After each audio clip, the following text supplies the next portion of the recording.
Ladies and gentlemen, greetings and welcome to the Mazagon Dock Shipbuilders Limited Q1 FY24 conference call hosted by ICICI Securities. As a reminder, all participant lines will be in the listen-only mode, and there will be an opportunity for you to ask questions after the presentation concludes. Should you need assistance during the conference call, please signal an operator by pressing star, then 0 on your touchtone phone. Please note that this conference is being recorded. I now hand the conference over to Mr. Amit Dixit from ICICI Securities. Thank you, and over to you, sir. Yeah, hi. Thanks, Ryan. Good evening, everyone, and thanks for joining the call today. At the outset, I would like to thank the management for giving us an opportunity to host this call. From the management, we have today Shri Sanjeev Singhal, Chairman and Managing Director, Additional Charge and Director Finance, Shri Biju George, Director Shipbuilding, and Shri Vasudev Puranik, Director Corporate Planning and Personnel. Without much ado, I would invite Mr. Singhal for opening remarks, post which we will open the floor for an interactive Q&A session. Over to you, sir. Yeah, thank you, Amit. Good afternoon, all the participants to this meeting. Glad to inform that as far as Q1 is concerned, Mazagon Dock Shipbuilders' performance has been fairly stable. Our revenues compared to CPLY as well as the last quarter of the previous financial year are quite comparable. The profits are on the higher side, taking the other income into consideration. And execution progress is as per the plan. We are targeting delivery of the third ship of Project 15 Bravo, that is a missile destroyer, sometime end of second quarter this year or early third quarter this year. We have already delivered two vessels, one in 2021 and 2022, and continuing with the same trend that these two vessels were delivered prior to the contractual delivery date. The third vessel is also expected to be delivered 4 to 5 months prior to the delivery date. In addition, as the audience may be aware, we have received an order for MRLC of one number of submarine. This is a German-make submarine which was pressed into service some 36 years ago. It has come to Mazagon Dock Shipbuilders Limited for a medium refit and light certification. The total order value is approximately 2,700 crores. So company is doing well. We have submitted a price bid for 6 number of AIP fitted submarines under project P75I. As we proceed, I am sure that there would be questions on that, and as per the questions, we will submit the clarifications. So I propose that we can move ahead with the questions of the participants. Thank you. Ladies and gentlemen, we will now be conducting a question and answer session. If you would like to ask a question, please press star and 1 on your telephone keypad. A confirmation tone will indicate your line is in the question queue. You may press star and 2 if you would like to remove your question from the queue. For participants using speaker equipment, it may be necessary to pick up your handset before pressing the star keys. Ladies and gentlemen, we will wait for a moment while the question queue assembles. Our first question is from the line of Jayesh Shah with Yes Securities. Please go ahead. Hello. Yes, please, Jayesh. I think there is some disturbance here, sir. Probably I'll... It's audible. Okay. Sure. No, sir, good results, and clearly in line with what the management had guided to earlier. Just had a couple of questions, sir. So one, you did mention the bid has been submitted for 6 submarines, which will be fitted with AIP. So that has been in tie-up with TKMS, correct, sir? Yes, this is in collaboration with TKMS, Germany. Okay. Second, sir, any guidance on the 3 submarine orders, which has been in the news of, and Prime Minister Modi when he visited France, there was a lot of discussion, but nothing concrete in terms of the order flow, which will finally happen to Mazagon Dock. So any guidance you would want to give on that? Order flow doesn't happen so fast because these are very high value orders, and although is a part of the same platform, Scorpene submarines. But considering that there is a significant time has elapsed between the previous order and these three submarines, which are called additional submarines or add-on submarines. So these are not exactly the same submarines. Lot many equipments would be changing in these submarines. These platforms are likely to be more potent. So some discussions have to be there. Navy is also in the process of finalizing the equipments, and some discussions would be held with the Mazagon Dock Shipbuilders and our collaborator Naval Group. So as far as order is concerned, yes, that would be coming to Mazagon Dock, but it would be taking us some amount of time. At present, it would be difficult to quantify, but we can expect maybe in 4 to 6 months, things should be in place. Sure. And last question, sir, from my side. There was Mazagon Dock also tied up with the Warship Design Bureau. I mean, can you throw light on what is the tie-up for and what is the likely outcome? I believe this is for P76, but request if you can throw some light on that tie-up. That was the last question. Warship Design Bureau, we have entered into a MOU. This is with respect to the indigenization of the Scorpene, the equipments of Scorpene fleet. Okay. We have already delivered 5 submarines. The 6th one is targeted to be delivered this year by March 24. And we are also talking for additional 3 submarines. So this requires that this fleet of submarines is required to be maintained for next 30 to 40 years. Which would require a significant dependence on the foreign collaborators. To avoid that, MDL has undertaken a very ambitious program with respect to indigenization of almost 8,000 components of what goes into this submarine.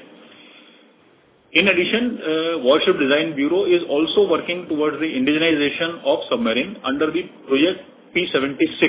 So we are in discussion with Warship Design Bureaus how these efforts of indigenization, which WDB is looking at and which MDL is targeting, they can be mutually beneficial for both the programs, that is the current Scorpene program as well as the P76 program. So we'll be working on these aspects jointly. Sure, sir. That's all from my side. Thank you. Ladies and gentlemen, a reminder, please restrict yourself to one question and one follow-up question. Our next question comes from the line of Rohit Natarajan with Antique. Please go ahead. Thank you for this opportunity. So could you quantify the number of vessels and any technology aspect? Like will it be AIP, will it be diesel electric? What kind of technology are we thinking about at this point in time? Are you talking with respect to the additional submarines? Yes, sir. 26. Yeah, additional submarines, we are also not very clear at this point of time whether this would be with AIP or without AIP, or all the options are open, in fact, because AIP, indigenous AIP marinized version is still not developed. But at the same time, we understand that there would be a certain time by which time we deliver the first submarine out of this additional 3 submarines. So I believe there would be certain options that in case the marinized version of AIP is ready, then what would be the scope with integration of AIP? And in case the AIP version is not ready, then what would be the scope without the AIP? So these options we believe would be there, but the contours of the final contract are yet to be finalized. I appreciate that part, sir. So my second question is on the retrofit or maybe, life extension program for the old submarines that we have at this point in time. So all the Sindhu Ghosh class of submarines, I believe a lot of them were commissioned. But do you think, is there a scope for them to come back to you in terms of the life extension certificate programs, like similar order what we have won? At the moment, we have done, I'm Commander Puranik. At the moment, we have done emergency of the first submarine of the SSK class, type certification. The second one is already, as brought out by the chairman, it's already in progress. So we expect that the third and fourth will also come to MDL only, because we have built this submarines. As far as third and fourth is concerned, they were built at MDL. They were built at MDL, so it will come to MDL. So similarly for the other Scorpion program, there is a talk already in progress that we will be doing retrofitting of these Scorpions with an AIP during their normal refits that will come. So these are that will happen on every submarine, all the 6 submarines basically. So this is the plan of flow. So these submarines will come into refit after about 6 years or 7 years of their exploitation in service. Considering that the first submarine of Scorpion class was delivered in 19, as per the provisional timelines, we are targeting the refit of the first submarine to be somewhere in the middle of 25. Got it, sir. Got it. Thank you. That's it from my side. Thank you. Ladies and gentlemen, if you wish to ask a question, please press star and 1. Our next question comes from the line of Dikshit Doshi with Whitestone Financial Advisors. Please go ahead. Yeah, thanks for the opportunity. First question is regarding this submarines for in tie-up with TKMC Germany. What would be the size of this project? And secondly, on the Scorpion submarines with the France, the size of that project as well? As far as the size of the AIP fitted 6-number submarines for which we have already submitted the price bid on 1st of August, as per the AON, the cost involved is 43,000 crores. I would not be able to, considering that the price bids have been submitted both by Mazagon Shipbuilders Limited as well as by L&T, it would not be appropriate for me to come out with any numbers. I can only say that we expect that the pricing compared to AON would be significantly higher. And similarly, with respect to the additional submarines, as I said, the scope is yet to be finalized. So we are expecting those discussions to start shortly. And what kind of options are there, whether with AIP, without AIP, or both the options are there. So the pricing would depend on that. But broadly, the database is available both with the Navy as well as with MDL, because this is a platform which has been under execution for quite some time. We have already delivered 5 submarines. The 6th one is slated for delivery in March 24. So broadly, the items and the prices are known. Depending upon the additional scope, this should not be very different. And this 43,000 crore order where L&T is also competition, Yeah. it will be split between the 2 players, or it's whoever wins gets the entire order? As per the RFP structure as it stands now, there is no split envisaged. Either it is 06 or 60. Okay. And the order which we have received for refit and life certification, Yeah. This will be executed over how much time? Over 33 months. 33 months. We have received on 30th of June. The time period as per the contract is 33 months. Okay. Okay, that's it from my side. Thank you. Thank you. Ladies and gentlemen, if you wish to ask a question, please press star and 1. Our next question comes from the line of Amit Dixit with ICICI Securities. Please go ahead. Yeah, so thank you for taking my question. I have a few questions. The first one is essentially on the P75I again. Can you be a bit louder, Amit? Yeah, sure. The first question is on the P75I itself, for which you and L&T have submitted the bid. There was another name doing rounds of Yanhua Water or this South Korean company. So have they also submitted their bid, or is it only 2 of you? No, DSME Korea, MDL was trying to tie up with DSME Korea around a year back when they had shown interest in tying up with MDL. Subsequently, we understand that DSME Korea has been taken over by Hanwha. And after this takeover, they have withdrawn from the project. So they have confirmed to us in writing that they are no more interested in the project, and accordingly MDL tied up with the TKMS. Okay, so they are no longer involved in the project. No. Okay. Sir, last time you indicated that there are several other orders for naval platforms for which you would be bidding. So, one of them was, of course, the 36,400 crores Corvette order. So any update on that? No, the Corvette order, they have not... Director Shipbuilding, Mr. Biju George. Yeah, they have not issued the RFP. So we are expecting by end of this year. So that's the update on that. Okay. Thanks so much, sir. I will get back in the queue. There are some participants waiting for their turn. Thank you. Our next question comes from the line of Dikshit Doshi with Whitestone Financial Advisors. Please go ahead. Yeah, a couple of more questions. Firstly, in this 232 crore other income, was there any one-off, like any LD write-back or anything? No, as far as quarter one is concerned, there is no LD write-back. In quarter 4 of 22-23, there was one LD write-back of 173 crores, but that was also part of the revenue from operations. Okay, this quarter there was no write-back?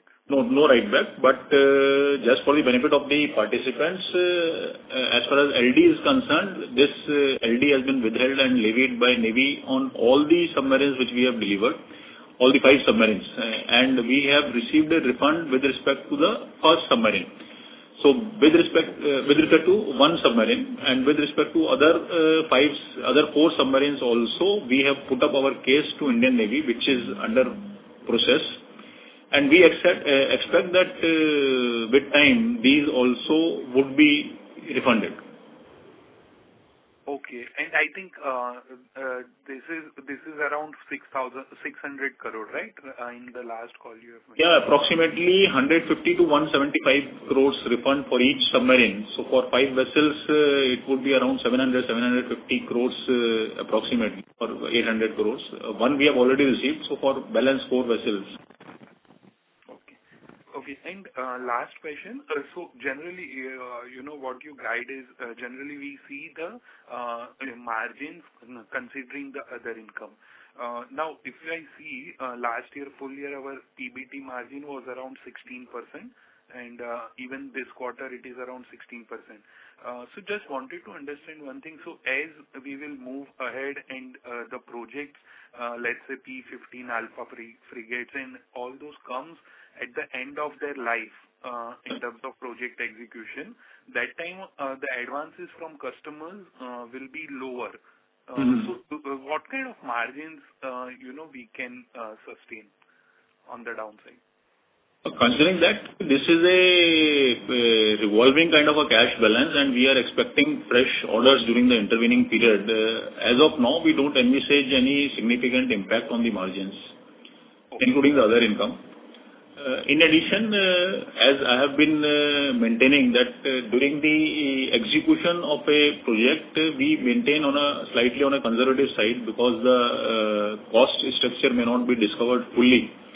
But if a platform gets delivered prior to the contractual date, it definitely has a positive impact on the overall profitability as regards that ship. So we did deliver 2 ships ahead of schedule. The third ship is also slated to be delivered ahead of schedule by 4 to 5 months. So whenever we are making a delivery prior to the contractual delivery date, what we have observed is that there is a definite positive impact on the profitability. So third ship is also likely to be delivered 4 to 5 months early. So let us see if that effect would be captured either in quarter 2 or quarter 3. Okay, fine. That's it from my side. Thank you. Thank you.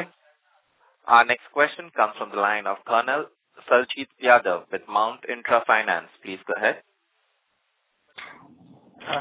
Hello, sir. Good evening. Good evening. Sir, one question. When we talk about the order book, like you said, 43,000 crores, so does that include the cost of the platforms which are going to be there on the ships? And if that be so, then what is the percentage of that those platforms? I didn't get you very clearly. Our order book right now is 39,000 crores, comprising of 3 platforms, Project 15 Bravo, which is approximately 17,000 crores.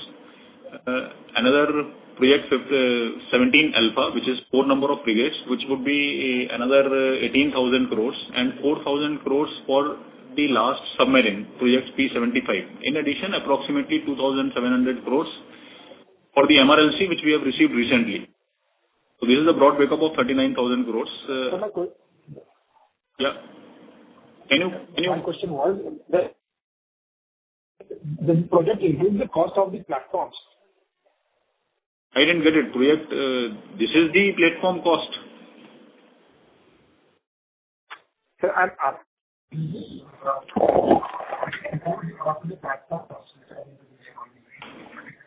You are not audible. Hello.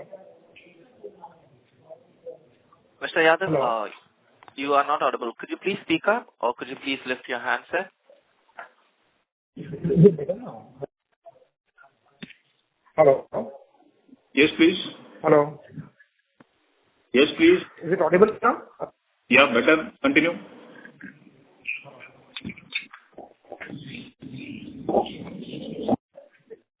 Hello. Yes, please continue. So my question was that does the project include the cost of the platforms? What do you mean by platform?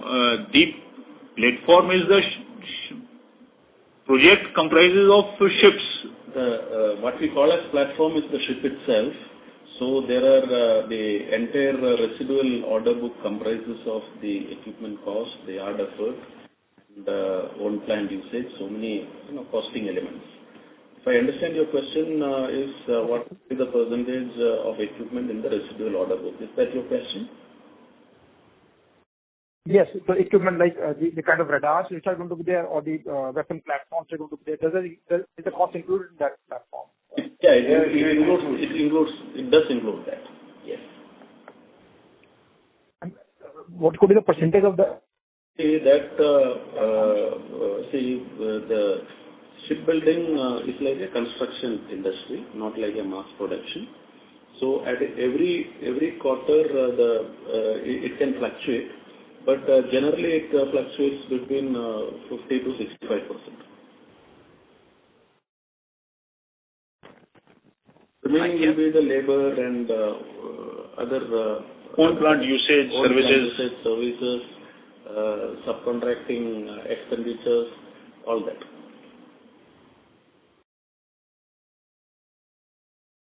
Thank you. Our next question comes from the line of Rohit Natarajan with Antique Stock Broking Limited. Please go ahead.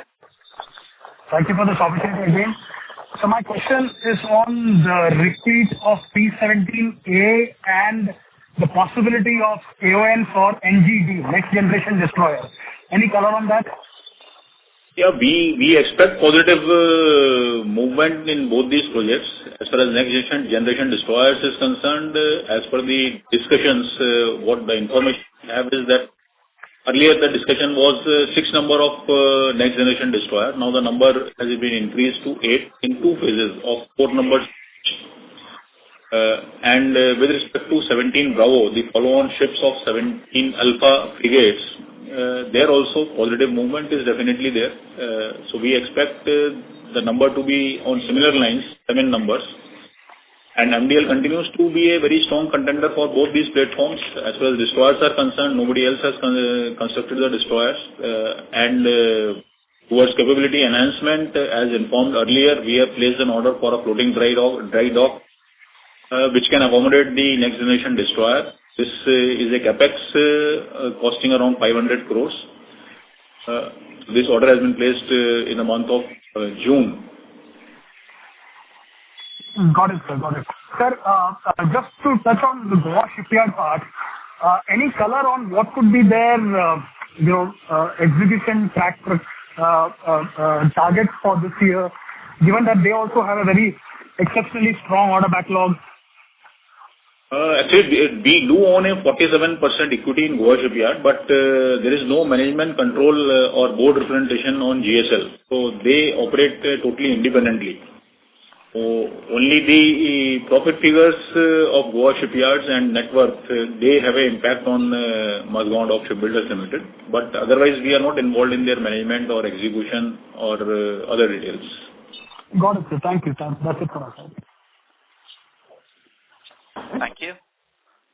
Our next question comes from the line of Rahul, an individual investor. Please go ahead. Hello, sir. Good afternoon. Rahul. I just wanted to know that we have such a strong order book. So do you feel any skill set, or do you have the required skill set to deliver these orders on time and execution? And we see that there is a little slip in the revenue. So we have a strong order book on one hand, and there is a little slippage on the revenue front. So how is that kind of working together? I have been explaining this thing. As far as the shipbuilding industry is concerned, this is not an industry which can be compared on a quarter-to-quarter basis. In fact, what we see is the company has been growing at a very, very healthy pace. 22-23, we saw a revenue increase of 35%. Of course, that kind of a performance cannot be repeated on a year-to-year basis. But we definitely see a growth of maybe 10 to 12% or higher. That picture would emerge better by the end of middle of third quarter, I would say. But we are on the right track. And on a quarter-to-quarter basis, minor blips cannot be taken into consideration. Thank you, sir. Skill set का कोई no issues with respect to the skill set or the manpower. We have capacity to build 11 submarines and 10 warships simultaneously. So we can take 21 vessels simultaneously. Compared to that, right now, we have only 6 ships and 2 submarines with us. Thank you. Ladies and gentlemen, if you wish to ask a question, please press star and 1. Our next question comes from the line of Amit Dixit with ICICI Securities. Please go ahead. Yeah, so thanks for taking my question again. I have a couple of questions. One is that, we have recently developed a midget submarine. So if you could just throw some light on that, the orders that we expect out of that and the time frame thereof, and whether there would be other competitors also for this. So this is a research and development project undertaken by MDL, primarily for the purpose of indigenization of submarine. Now, this would be a multi-role submarine which can be deployed for special operations as well as for oceanography, as well as for tourist purposes, as well as can be used in rivers also. We have recently successfully tested the pressure hull, and as per the timelines, we are expecting that this submarine should be testing waters by somewhere end of 24. To our knowledge, we are not aware of anybody else who is right now into the construction of an indigenous submarine within the country. This could be a game changer once successful. So this is fully indigenous. Everything, all components are indigenous in this. Yeah, all components are being indigenized, being sourced from indigenous sources. What would be the cost of submarine? It is evolving. Right now, we would not be committing, but it is a cost which we feel is the right cost for research and development. Okay. The second question is on essentially the question of the previous participant. Just wondering that, last time when we started building submarines, then it was long time back. Now, with the if this P75I order comes to us and the P75 repeat order, the 3 submarines that is being contemplated, it comes to us. Can we still build 11 submarines simultaneously, or some of the people have retired and therefore we need to search for the on engineering side particularly, do we need to search for more people, and therefore the simultaneous building could be impeded? No, we don't see any such constraints. As far as the skill set is concerned, we have a healthy skill set of both executives as well as non-executive staff available. A lot of outsourcing sources have also been developed during the meantime. And in any case, as far as these projects are concerned, of course, we continue to maintain that we have the capability and capacity to take 11 submarines simultaneously. But just as a matter of clarification, as far as the additional submarines are concerned, we expect that this should be finalized fairly early.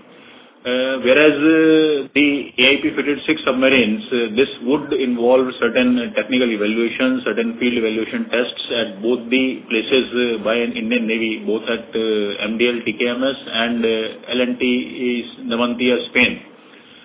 So, and certain discussions and finalization of equipment fit. So, this would be a while away. In any case, by the time the specifications are frozen, so there would not be these 2 orders coming simultaneously. That kind of a scenario is not likely to happen.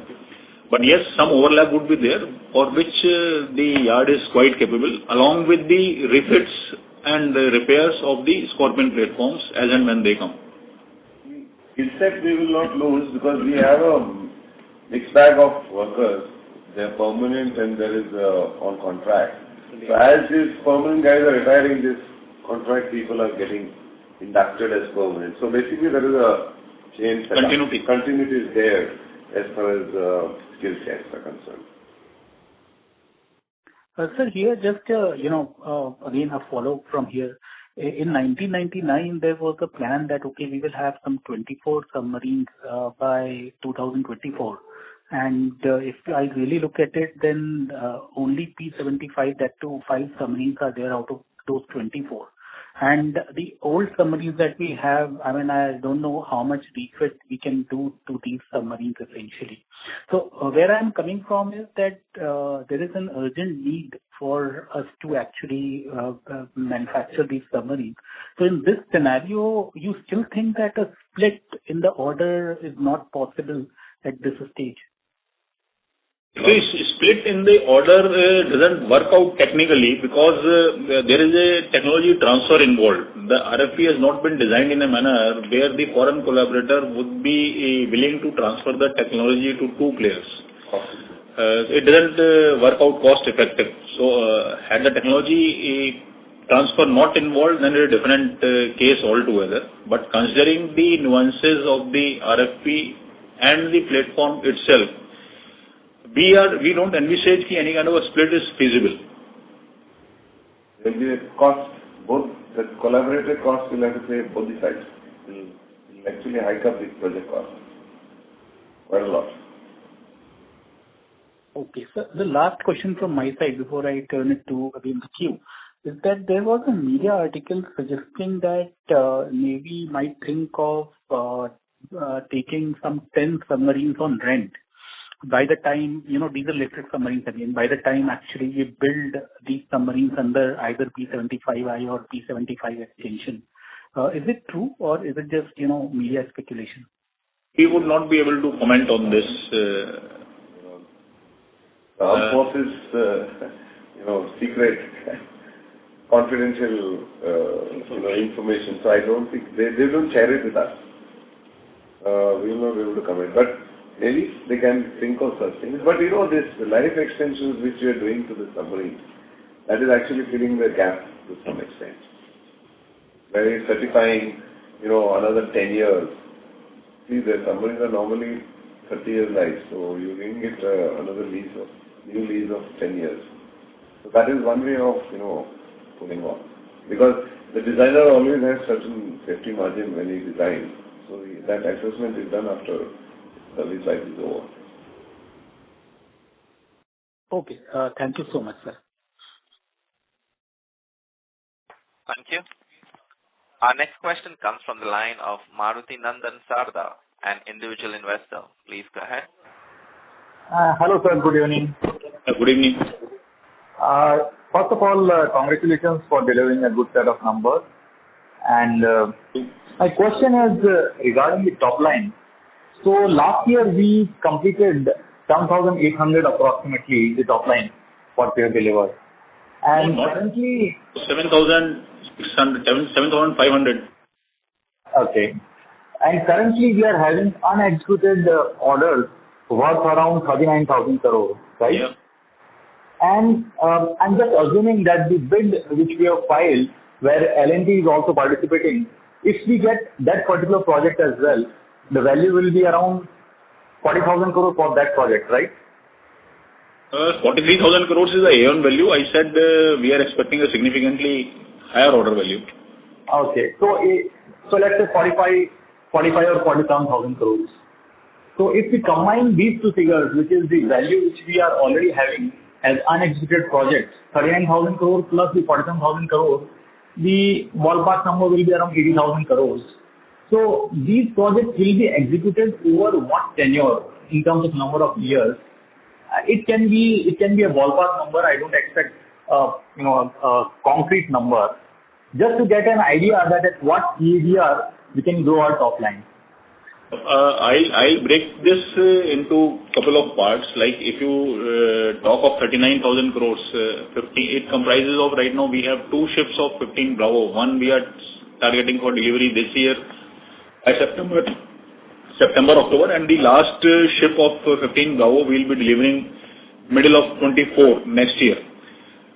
Okay. Then another project is there which is 17 Alpha, which comprises of 4 number of stealth frigates. We target the first delivery of frigate in middle of 24 next year, and then subsequently one ship each year. Third project being the sixth boat of P-75, sixth submarine, which we are targeting for March 24 or maybe early 24-25. With that, this project would be over. So considering these, the existing, in addition, the MRLC project would be somewhere around 26-27.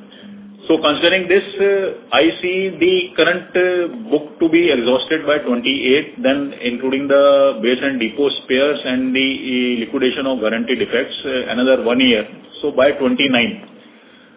And considering as far as 6 submarines of with AIP fitted project P-75I is concerned, this order placement would take approximately 18 to 24 months. So taking 2 years, and the build period for the first submarine, I believe the first submarine is required to be delivered in next 6 years, and then subsequently 1 submarine each year. So that would be a project from today of around 10 to 12 years. So you can very safely consider, if it is we are in 23, to by 34, 35, if these orders are there, so this would be liquidated by 34, 35. Okay. So in addition, we are also expecting orders from the pie of next generation destroyers, as well as follow on with respect to the frigates, that is the 17 Bravo. So these orders will be in addition to the what we have discussed just now. And what is the value for these orders? Next generation destroyers, all 8 could be in the range of 80,000 crores and more than 80,000 crores, and 17 Bravo, we have the existing order which is around 27,000 crores. So considering for 4 numbers, and if we consider similar 4 numbers,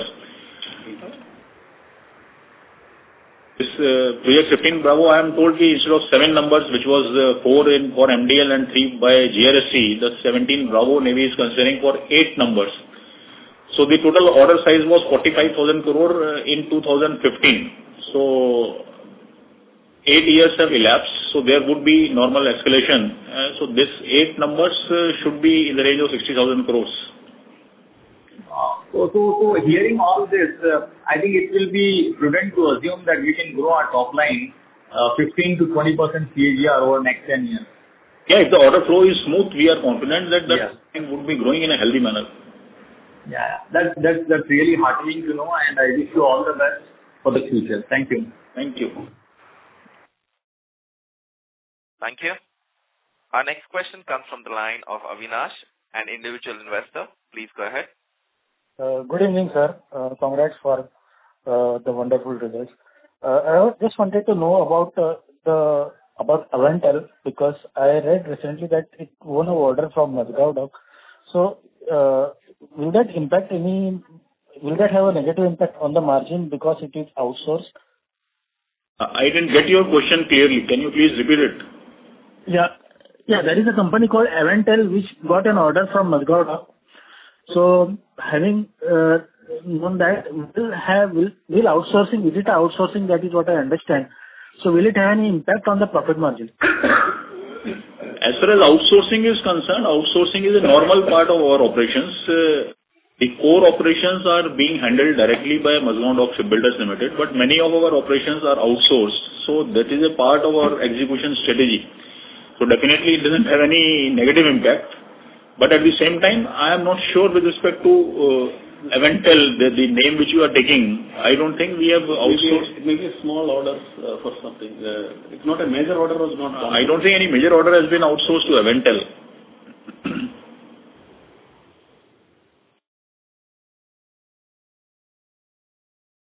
Hello. So the participant has left the question queue. We'll move on to our next question, which is from the line of Satarthru Chakraborty with Chakraborty Family Office. Please go ahead. Hello, good afternoon. Good afternoon. Congratulations on a good set of numbers. Let me start with a couple of bookkeeping questions. The employee benefits expenses, is it fair to say that this is a bit front-loaded in the first quarter because you have annual bonuses that we pay out? And is this generic year over year, or is this not something which has some seasonality to it? So, there is nothing like front-loading the employee expenses in the first quarter. Nothing of that sort. Okay. And then the follow-up question that I have also on this is the subcontract costs. This one, I think we had a lot of conversation on that today. So my question really is, this cost has been gradually increasing over the last 2 financial years, which is fine. But is this really strategy-wise the best play that a defense company can do? Because on the one hand, costs are driven out, so profit margins are better. But on the other hand, you also have a lot of expertise, which probably is not within the company. So I just wanted to say on a strategic side, how do you feel or how do you think subcontracting should be done? Should it be more non-technical? Should it be more operational? And should the strategic components still stay in-house, or just how do you think about it in general? I can assure you, as far as all the core operations are concerned, they are being directly executed by MDL. And we have been able to manage and deliver the platforms at a faster rate and within time by a judicious mix of what we execute ourselves and what we outsource. So this strategy is likely to continue, considering that the timelines are being compressed and this is the requirement of the day that the platforms are delivered faster and at the earliest. But at the same time, this doesn't jeopardize or impact in any way MDL's capabilities or profitability adversely. See, when we subcontract, we know the activity. We have to qualify the subcontractor. It's not that we don't know what the subcontractor is doing. We actually teach them how to do it. So there's no loss of any skills or any knowledge or something like that. We're only getting it done more cost effective. That's all. Okay, helps. I think the other operational pieces are quite in place, so I don't have a lot of questions on that. One last question that I had really is on the shareholding pattern. I think the government of India stake right now, so MOD is around 84.83%, if I'm not mistaken. There is just a mandate that publicly listed companies have to bring it down to 75%. So my question really is there an exception that we think will happen for MDL, or do you in future plan to go for some sort of equity dilution, or maybe this is too early to ask that question already? Actually, as far as the CPSCs are concerned, there is a separate ministry altogether and a separate administrative office, DIPAM, which takes care of the disinvestments. So they look at the right time when the disinvestment should take place, when further investments should disinvestment should take place, and in case any exemptions are required. So it is DIPAM who would be processing or who would be advising us on this behalf. So as a company, we are not concerned or controlling any kind of a decision with respect to further disinvestment. All right. Thank you, and all the very best. Thank you. Thank you. As there are no further questions, I would now like to hand the conference over to the management for closing comments.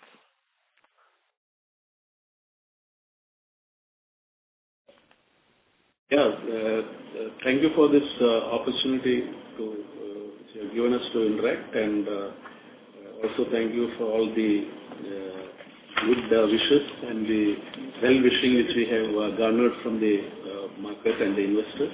Thank you so much. Thank you, sir. On behalf of ICICI Securities, that concludes this conference. Thank you for joining us, and you may now disconnect your lines. Okay. Thank you.